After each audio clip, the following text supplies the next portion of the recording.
Good day and welcome to Hello Malaysia. I am your host Suriati Sanusi, and today we are talking about a topic which is very dear to me because I can relate to the topic today. It's about stroke.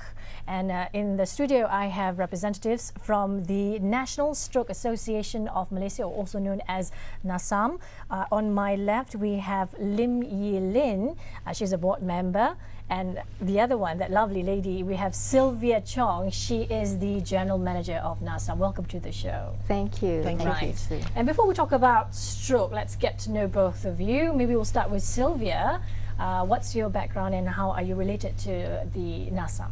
Okay, I am the General Manager of NASAM, and actually I'm a Chartered Accountant by profession. I see. Yeah, and in all my career I was involved in the corporate world. I see. Yeah, so when I was taking a short break from my career in the end of 2013, met up with some friends and heard about NASAM, and I was introduced to Janet Yeoh, the founder chairperson. Right. There was an opportunity for me to join NASAM. Okay. And I joined NASAM in April 2014. Right. And what intrigues you to become a part of NASAM? Well, I've never actually joined an NGO, you know, and after talking to Janet, I was actually very interested to make a change and furthermore, stroke is something that touches my heart as well because my grandmother had stroke. I see. Yeah, so I could relate to stroke. I see. Right, and you, Yi Lin, how about you? I'm actually a physiotherapist. By profession? By profession for the past 19 years.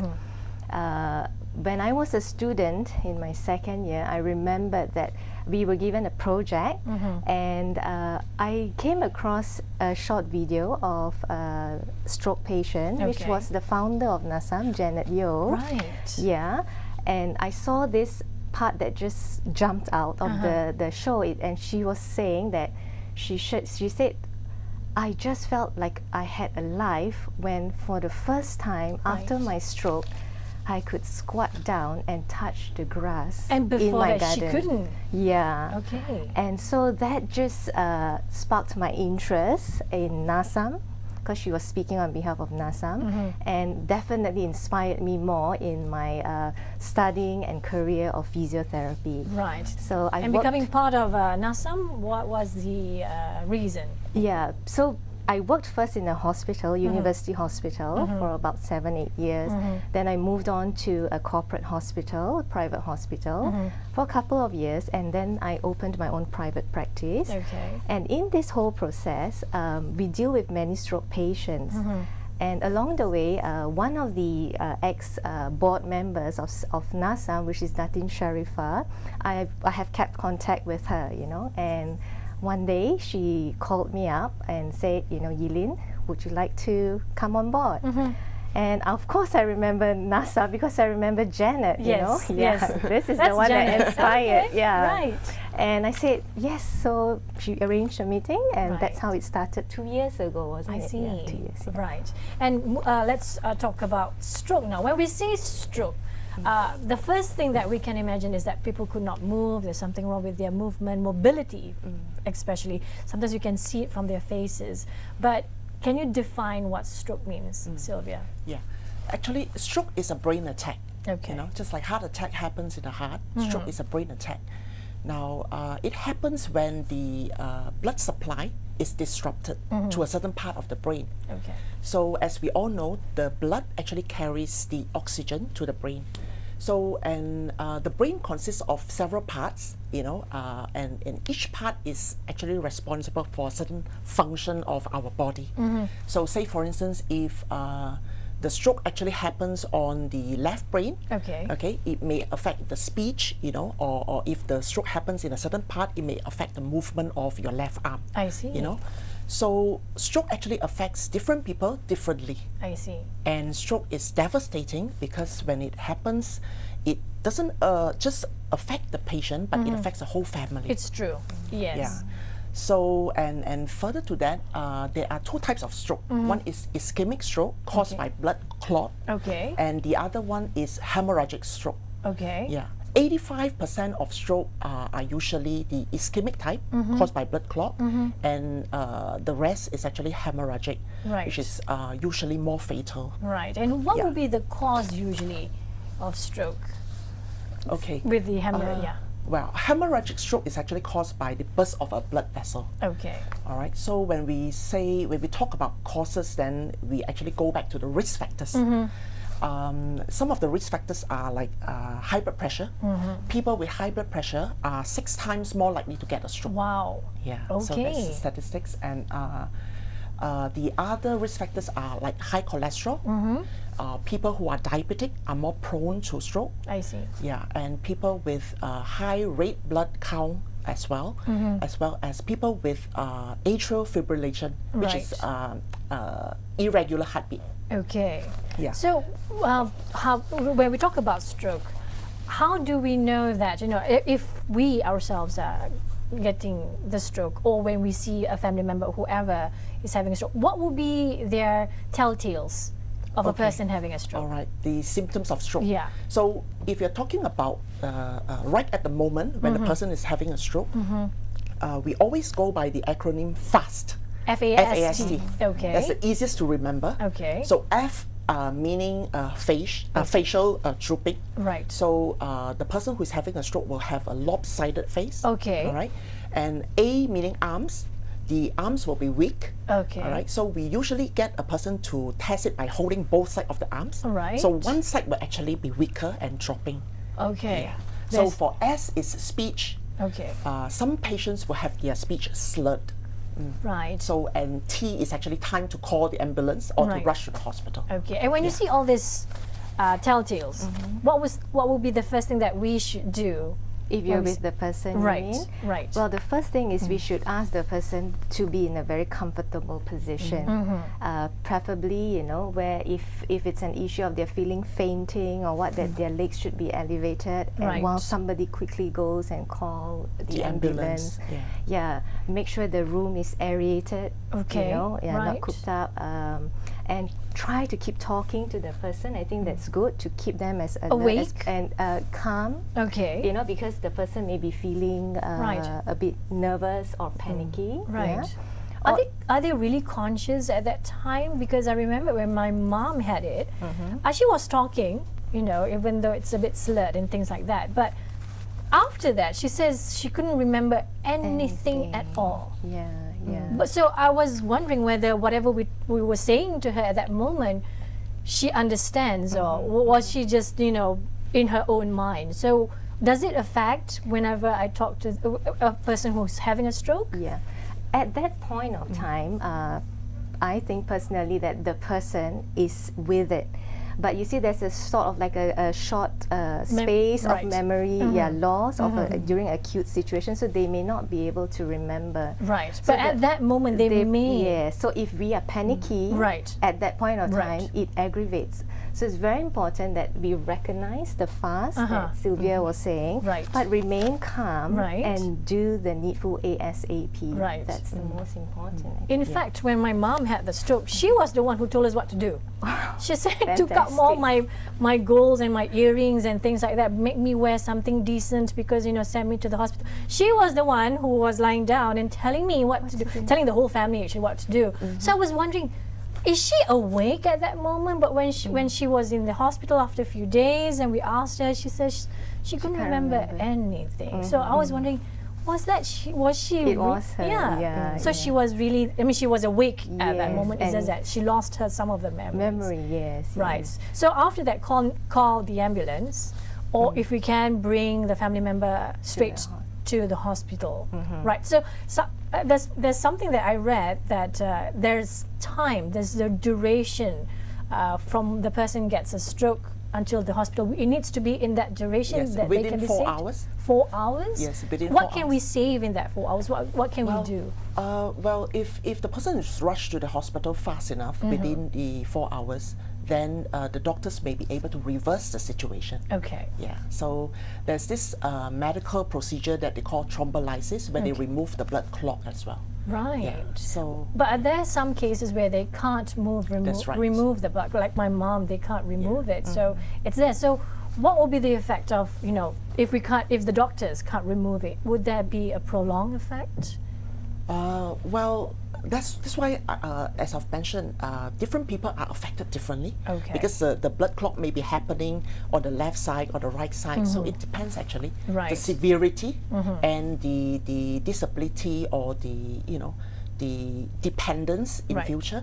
Okay. So everybody is affected differently. Right. Plus the general baseline of the health of the person. That's why all these risk factors are so important, whether it's the patient diabetes free, high cholesterol free, to what extent. Yeah, that's why risk factors are something preventive that we should start even from a young age to bring this awareness. Right. And talking about age, I'm guessing that you do have statistics in your research about people with stroke. So what do you find? What have you found in terms of stroke, especially in Malaysia?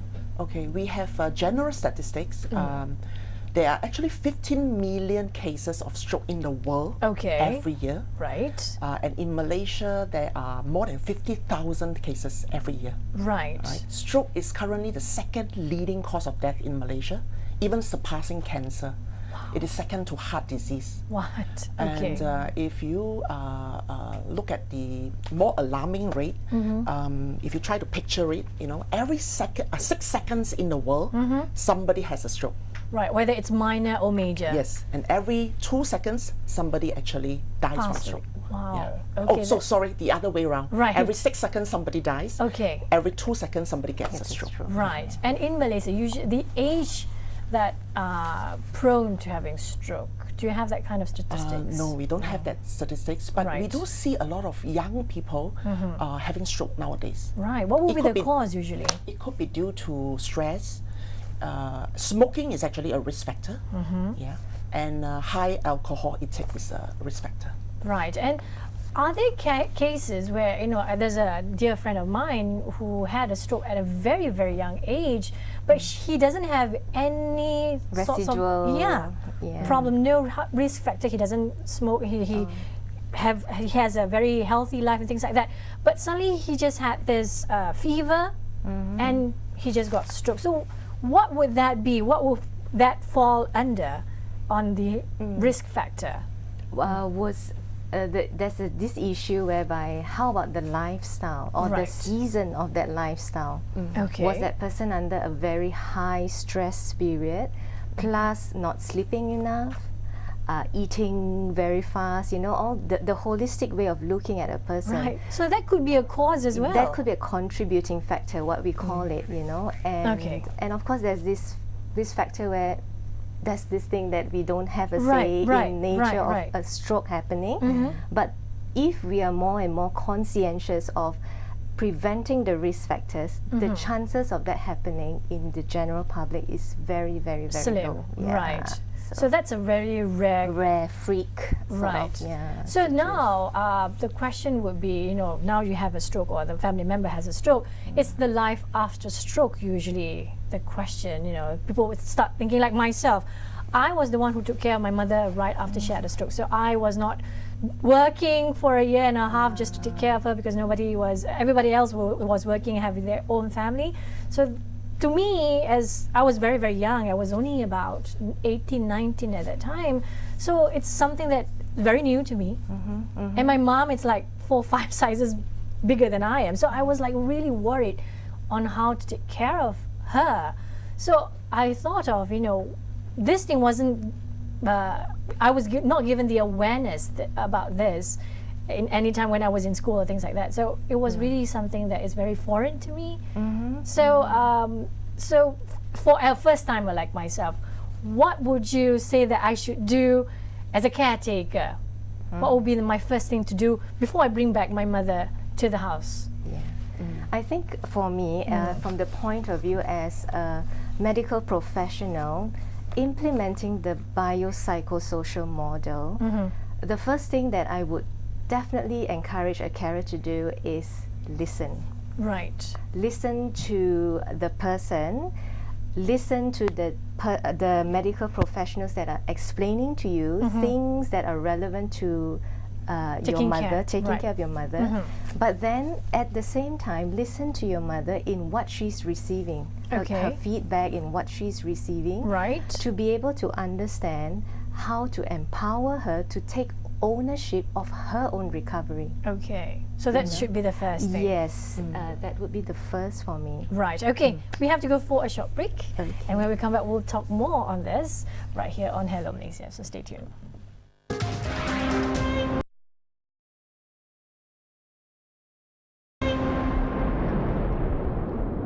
Right, welcome back to Hello Malaysia with me, Sue, Sylvia and Yilin, and we're talking about stroke.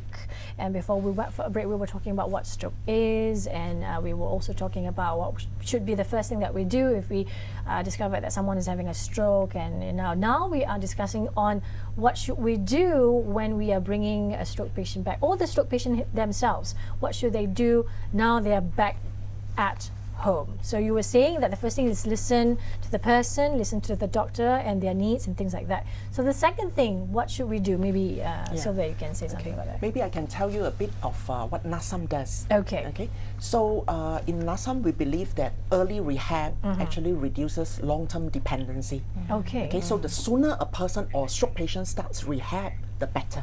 Right. Okay. Again, subject to the severity of their stroke. Okay. So in NASAM, when the stroke patients come the first time to see us, we will do an assessment of what the disability is about, and we will actually then provide counseling to the stroke patients as well as the caretaker. Right. All right. So because we have to understand, when a person goes through stroke, they actually go through a lot of emotions, emotional changes. Right. You know, they go through denial. Right. They go through anger. It's like, why me? You know, why me? We always think, why me? Because why not the other person? Right. You know? So then they go through frustration because they can't actually do the things they used to do. Right. They can't even probably lift a cup. You know. And finally, a lot of stroke patients actually slip into a depression. So in NASAM, we feel that emotional therapy is very important.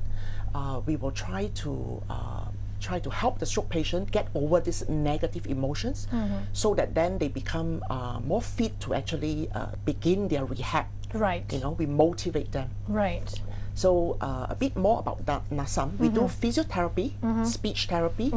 Occupational therapy will be like teaching them how to button a shirt, how to tie a shoelace. You know, it's like relearning certain life skills. Right. And then apart from emotional therapy and counseling, we also have community activities. Right. I So think they that can is the be heartbeat. part of the community. Yeah, that is again. the heartbeat of NASAM. That's the uniqueness of NASAM. Right. Because we do have group therapy, where we will actually place stroke patients into levels which are similar to them. Like, so they mix with people who are similar to them, you know. So when they come to NASAM every day for 2 hours, they actually exercise together, they do yoga together, and they do, even we bring them out to have teh tarik, you know, to practice ordering their drinks and so on.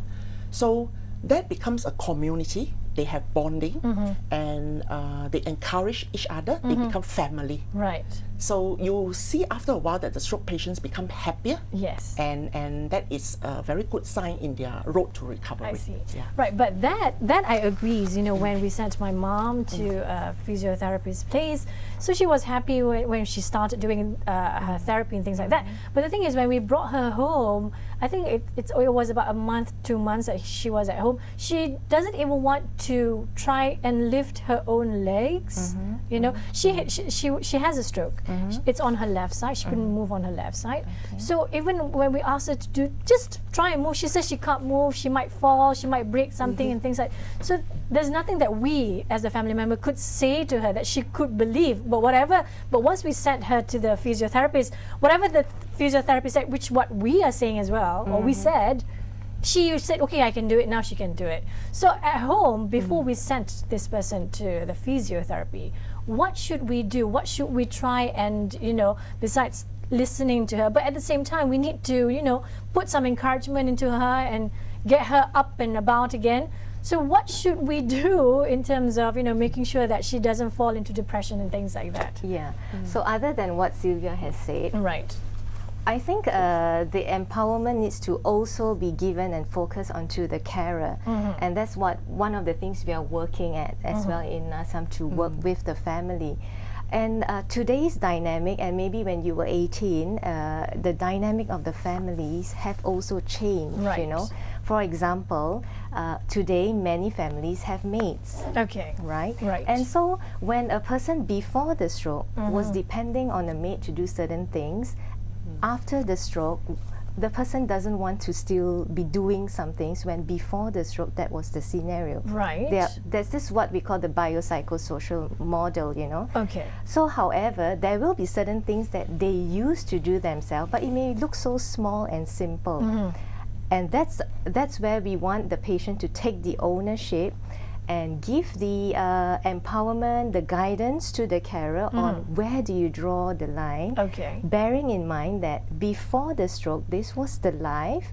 After the stroke, there may need to be some changes, Okay. but the issue is you can't just change everything Right. overnight. You have to give it bit by bit. And one good way, and I think that would be a way of moving forward also in stroke rehab, would be a lot of the times the patient comes with the maid and then they just leave the person there for the stroke rehab. Right. But now I think it would be good for actually the carers that have been appointed for the patient will actually do the certain things that the therapist would be doing, because Okay. that's where the confidence builds. Okay. You know, so the therapist may draw or, you know, may withdraw a little bit so that at a certain timing the carer Right. can actually be doing more. Okay. But whether you like it or not, when we are dealing with a patient, we're not just dealing with the brain recovery. There's a mind component to that patient. So, for example, if I'm a third party, I'm a medical professional, even if the patient doesn't think she can do it, she will still try it because it's a third party Yes. requesting it. Yes. So that's that component Right. to remember. Yeah. Right. And we just do the best.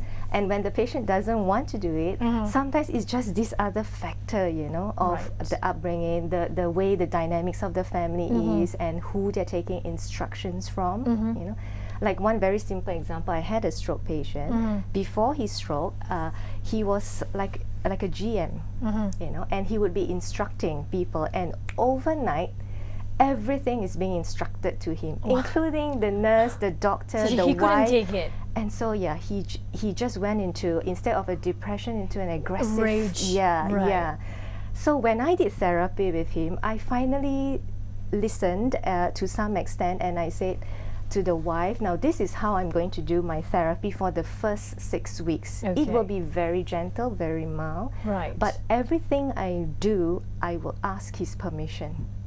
Okay. So it is not Is like it okay I'm for me to do instructing. this? So I Right. would tell a story a little Right. bit and say, and so this is how Mr. So and so did it. Would you like me to try it for you? Right. So, you he see, could that's that take it. biopsychosocial approach where you're not talking about the brain recovery, but a mind component. I see. And it's so much easier when they come to a place like NASAM, because they can see that the others are also doing it. Right. You know? But it's true, like I said, my mom, when she went for her physiotherapy, it was good for her because she can see people who, just like her, you know, recovering from stroke. And she has that strength to do it. But for the first month or so, when I was, you know, taking care of her, it was a mental breakdown for both of us. You know, I was frustrated, she was frustrated. We couldn't just see eye to eye with each other. But at the same time, you know, I have to take care of her, so it was really, really hard. But even that, to bring her, to suggest to her to go for a physiotherapy was harder. Because she said, there's nothing you guys can do because I can't move anymore. But, you know, lo and behold, when she went there even on the first day, we had to carry her. You know, she's like 3-4 sizes bigger than I am. So we have to put inside the car, drag her, you know, carry her inside the car. But when we came back from the physiotherapy, she was standing. Yeah. And that was like, you know, I told you can do this. You didn't listen to me. So now, besides, you know, telling the caretaker, what can you tell the patient about themselves, Sylvia? Well, actually, my personal experience is just be patient. Okay. But just be patient, because we have to understand what the person is going through. You know, we have to slowly encourage them to regain their confidence, because by not being able to do simple tasks, not to forget that they have lost their dignity somewhat. Okay. So we cannot rush them. We have to be patient, you know, and try to encourage and motivate them. That's Right. the key, actually. Right. So, like I was mentioning, when stroke strikes, then it affects the whole family. It does. You know, so I think the difference between a person who recovers very well actually Right. lies in the fact of the family support. Right. You know, so in the case of Janet Yeo, our founder chairperson, I think that was a main key factor that allowed her to recover Right. and actually still live a wholesome life. Right. You know, and she talking about managed it. Janet, because she is the founder of NASAM. Maybe you can, you know, tell us a history of NASAM a little Okay. bit. Yeah, so Janet had stroke when she was 44. Okay. She was at the peak of her career, actually. Wow. She was in the advertising industry. And when stroke happened, I think she was waiting for a meeting, you know, and what she told us was she found that she couldn't grasp a cup or something. Right. You know, and she thought it was because she was Tired, tired or something. yes. She was stressed, you know, but actually stroke was happening at that time. Okay. So she always also tell us that, you know, if only she had known about fast, Right. you know, so then she would have recognized that and, you know, rushed to the hospital immediately. Right. So So you can do fast on your own, Yes. on your self-diagnose. no, well, some people are able to recognize it. Okay, you know? right. So you were but saying? it's the people around them. Right. So as she recovered, she actually found that there was very little information and Yes. support group for stroke. That was in the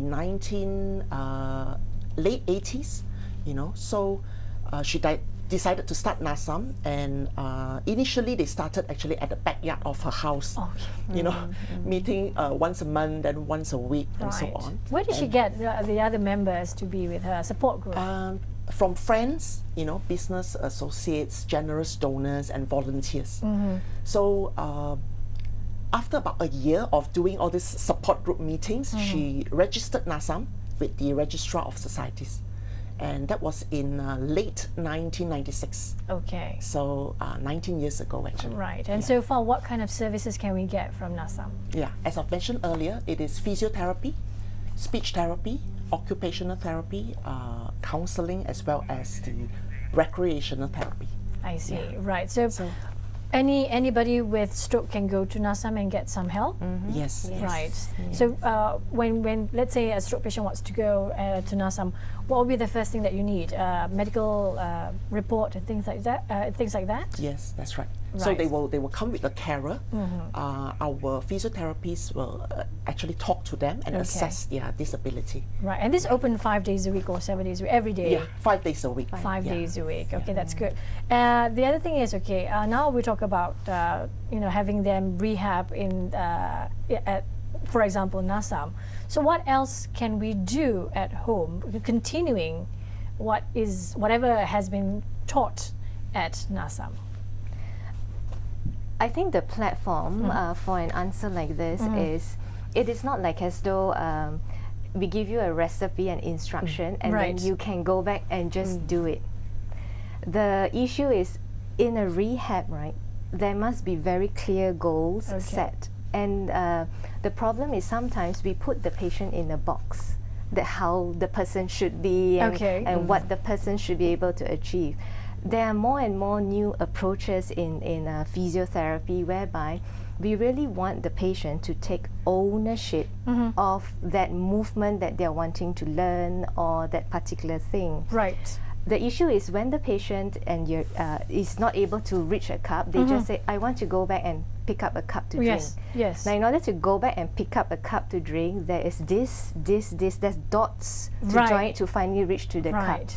And the therapist will then go through with the carer. They can't pick up the cup to reach in 1 week. It may take 6 months. So let's break it down into smaller things. And these smaller things, it must be very clearly stated and patiently repeated every day. And it's like a pact you make with the therapist, you know. with the Ask- maid, ask, right? Yeah, alright. or the child will say, I'm going to check with your daughter, you know, next week whether did you do the same and Right, how right. many times did you do. So Right. that's that ownership, and that's that dynamics of not just instruction, go back do, instruction, go back do. Right. Yeah, so when there's a life that we are allowing the person to be out of the box, why do I have to pick it up this way? Why can't I pick it up another way since I have some limitation? I see. That's what we mean, you see. Let the Right. person decide how she how or she he- wants to do right. it. Yeah. And for some cases, especially those who have not heard about a stroke rehab and came in later, like they've had the stroke for 1 year, 2 years, Yes. they listen to a show like this and Right, they come. right. It doesn't mean that they still cannot pick up a cup. So now we're going to think about another aspect. Now, how do you still have a life of what you actually wanted instead of just being at home, Right. visiting, by using your other side and helping this to, you know, that means, Recover. yeah, Right. while you're doing it with the other hand or I the other leg. see. It's not that we just have to focus on the part that's weak. The issue is we want them to believe that they have a life after stroke. Right. It's not about recovery. Right. It's about a life. Okay, You know? okay, we have to go for Yeah. a short break. And when we come back, we'll talk the life after stroke right here on Hello Malaysia. Stay tuned.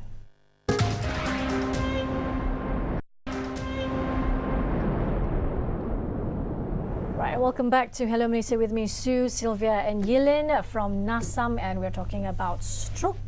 And before we went for a break, we were talking about, you know, things, there's life after stroke and things that NASAM could do to help on the rehabilitation. Now, we talked about NASAM a little bit, you know, about the founder whom she herself had stroke, and, you know, she had the idea to build NASAM and, you know, helping other people out as well. But what will be the mission and vision of NASAM?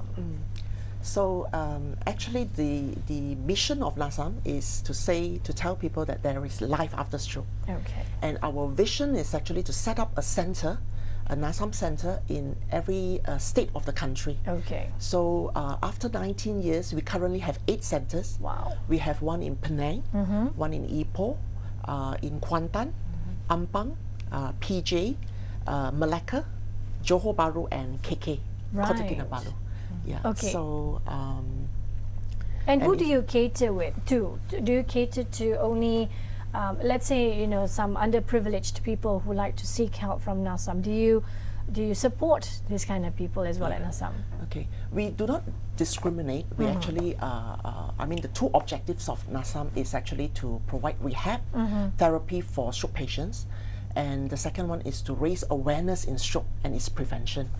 So we accept all stroke patients, you know, but I think our main focus is actually to try and reach out to people who need our help. Right. You know, people who cannot even afford to come Yes. to NASAM because they can't afford the transportation and so on. Yes. So, and because NASAM is an NGO, we are not profit making. You know, we rely heavily on the donations of the public and the goodwill of volunteers and so on. Okay. So, and even the contribution that is paid by the stroke patient is actually heavily subsidized, you know, as compared to the hospitals, Right. for instance. Okay. So by having a structure like that, we actually try to cater to people who cannot afford private healthcare. Right. And in terms of people with strokes coming into your organization, how about patient who has been, like she mentioned, you know, 1, 2 years, even 3 years, you know, and he has been laying down on the bed for 3, 4 years. Do you accept that kind of patient as well, or do you need them to, you know, go to the doctor and get themselves recovered a little bit? Then you can accept them in terms of rehabilitation. No, we don't discriminate. We will Okay. accept stroke patients, you know, Right. whether they had a stroke recently or some time back. Right. And I'm guessing that, you know, your physiotherapist would be certified and very professional with these people. Yes, they are all qualified physiotherapists. We have 23 physios and 15 admin staff. So we have close to about 40 staff in Right. the whole of NASAM. Okay. So apart from the 8 centers, we also have a head office, which consists of admin staffs. Right. And what kind of facilities do you have over at NASAM? Facilities, we actually are more focused in therapy, as Okay. in, I think Yilin will be able to explain Right. it better, rather than on facilities or equipment. Okay, right. Yeah. Yilin. Just to retract a little bit. Okay. So, to us, the issue is you have to be diagnosed that you have had a stroke. Okay. So even if it was 2-3 years ago, somebody in the medical professional deemed accountable person. will be able to say that yes, the doctor told me I had a stroke. I see. So yeah, so that first layer is confirmed that they had a stroke.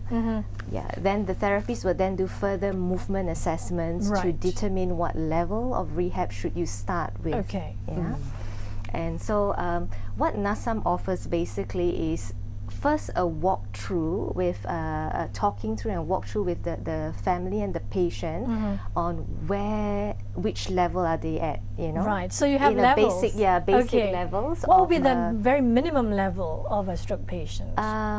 where most likely they can't use their hand at all. Okay. Yeah, and it's totally limp and they're on a wheelchair, but they can be willing to come. They can come. They are in a wheelchair. Okay. Yeah. And then from there, there is a little bit of customization on if it's a hand activity for that day. Now the therapist is going to go around. It's in a group, right? So that everybody is being, you know, it's like you have a competitor Right. or someone to inspire to do something. Okay. And then the therapist will have a rough gauge on what cues they need to give for a certain person, Okay. or, you know, just to get the energy going. Right. Yeah? And they do have some one-on-one therapies whereby when it is just too difficult, the dot to cross to the next is just too difficult, they may Right. give like a booster whereby there's a one-on-one therapy Right. with the therapist that will help them and the carer to work through something that they'll be given to do at home. Okay. And the good thing about NASAM is the group therapy is every day. So even if they're not doing it at home, if they're coming every day, Right. they're doing something, and that gets the brain Working. to activate. Yeah, and that's Right. what we want in a Okay. recovery Right. plus a life, you know, following Right. that. And I saw, because you know, sometimes I send my mother to the physiotherapy, and I see some like a wheel. You know, she has to hold on to the wheel and start wheeling with her hands. You know, and then she has to climb 3 stairs and things like that. So what would that benefit her? What would that create for her? Yeah. So in order to be able to achieve a movement, there's so many things that's happening in the the brain. body. Okay. It starts with the brain, and actually it starts with the mind. Do I want to do it? I see. So, you know, physiotherapy 20 years ago was just On the physical part. yeah, Right. you know, on the brain and the body, the muscle and the bone. But today, physiotherapy has developed with research and etc. etc. And so we see ourselves as movement specialists. Okay. And in order to do a movement, there's a mind involvement. You know? Right. I want to do this now. The next thing is, how do I tell my brain to tell my body to do move, it? yes. And so you have all these equipments. Right. For some men, they don't like equipments that make them look childish because there's a mind Yes. component. Okay. So then we have to think of, you know, for The example, other ways to another do way. it. Yeah, like one of the activities we used to have in group therapy is sweeping the floor. Okay. Who can sweep the fastest? Those things that we put to the other end. Right. But then we realize some men don't like that. Yes. Yeah. So then we Demeaning. would, yeah. Okay. to some, not to all. Right. To some, yeah. Right. So then we would think of another activity, but you see, we want them to engage in wanting to do it in the Activity. first place. Right. Yes, Okay, yeah. that's the idea. So that's what I think thinking out of the box is now, and moving forward with physiotherapy, rehabilitation, occupational therapy. Right. It's not just, okay, the brain needs to recover, you need to do this. No. Right. We look at the person's life. Oh, is the person having a role of a breadwinner? Oh, if he's a breadwinner, Yeah. now we're going to think of different things that's much he more can do. relevant. Yeah, Right. so that he can continue supporting the family. Right. But if he's a retiree or she's a retiree, there's no rush. She has been having quite a happy, easygoing life. Right. We're also not going to come in to say, And rush suddenly her. you have to do all this when she Right. can't apply it at home. Okay. So that's, you know, that's the biopsychosocial approach NASAM has. Okay, that's One-on-one and with a group. Right. Yeah. And talking about, you know, rehabilitation, as a stroke patient, let's say she recovered some movements and things like that. should she go and continue the rehabilitation once, let's say she has the movement again, you know, she's okay, even though it's not as strong as before, but she has the movement. Should she continue going for physiotherapy? Okay, so I'll speak like how I know Janet. Okay. So when I first knew Janet, that was her earlier time of her stroke. Now it's been years. Okay. And I've sort of lost touch with NASAM. And then recently, she wanted to improve something. So of course, what we say is there's a quantity and there's a quality. And if you want to improve quality, it never stops. Okay. Yeah, you just keep going to what's the next level you want. I will empower it. Okay. Yeah, right. But do you know, by looking at patient, the limitation one can do? You know, I think you can only do up to this. Do you have that? Can you see that kind of limitation towards a patient? Personally, I choose not to, because then that becomes a limitation. I see. So what I would say is, this is the typical standard, but give me a bonus, surprise me. If you are willing to go that extra mile, so am I. Right. And then we work towards that, you know. I see. All right. Okay, we'll go for another short break, and when we come back, we'll talk more on stroke right here on Hello Malaysia. Stay tuned.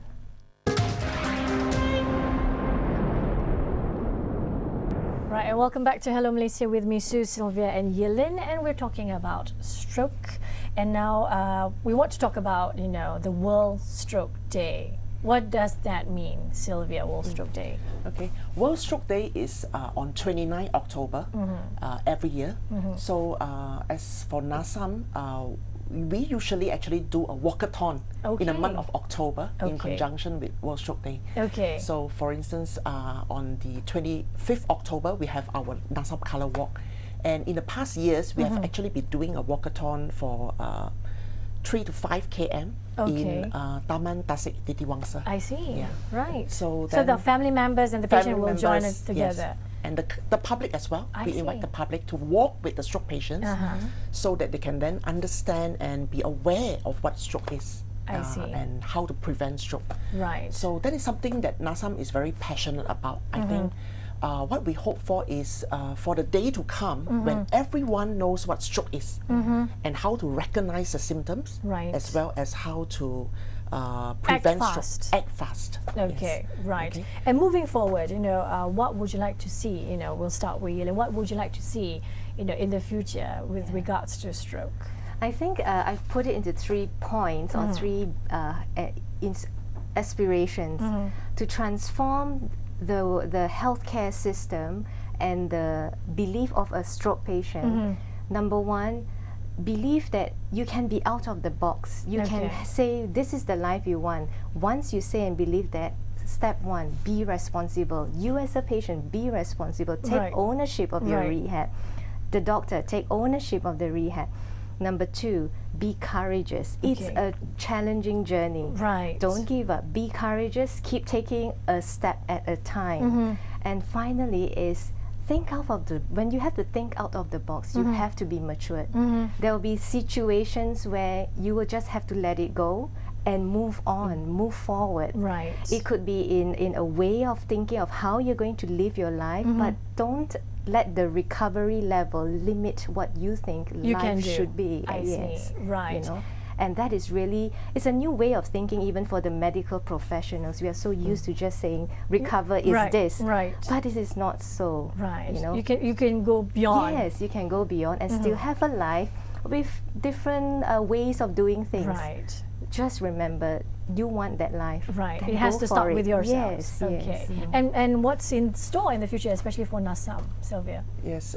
So as an NGO, we rely heavily on the public support. So we also look forward to more public support, so that we can actually set up more centers across the country and to help and reach out to more people. You know. And one of the other events that we usually do every year is the Food and Fun Fair. That is actually a fundraising event. We have it every year during the middle of the year in Taman Jaya usually. So that is also a celebration where we invite the public to come and actually buy stuff from the stores, and that in turn helps NASAM. Contributes.